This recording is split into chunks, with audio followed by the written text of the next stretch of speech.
প্রয়োজন ফুরালে আশ্রয় কি তার বৃদ্ধাশ্রমে।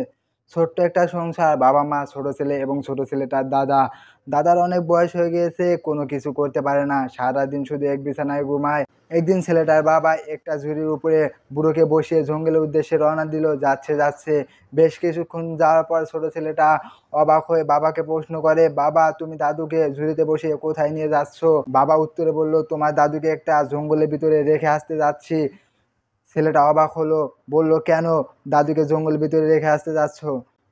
কারণ তোমার দাদু বুড়ো হয়ে গেছে, কোনো কাজ করতে পারে না, সারাদিন শুধু খায় আর ঘুমায়, তাই শুধু শুধু বাসায় রেখে কি লাভ, তাই তাকে জঙ্গলে রেখে আসতে যাচ্ছি।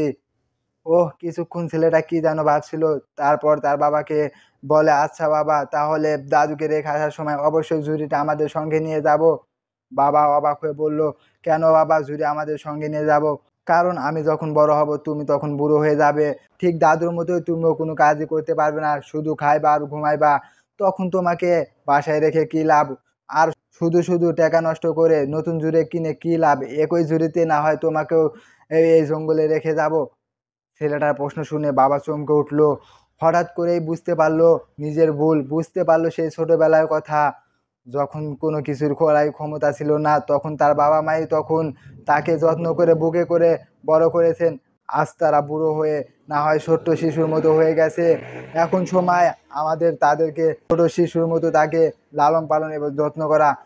এই সময় সেবা করে না হয় একটু তার প্রতি ঋণ মুক্ত হতে পারি। আর হ্যাঁ, বাবা মাকে বৃদ্ধাশ্রমে রেখে মসজিদে যতই কপাল ঠেকাও না কেন, ওই কপাল নিয়ে কখনোই জান্নাতে প্রবেশ করতে পারবে না।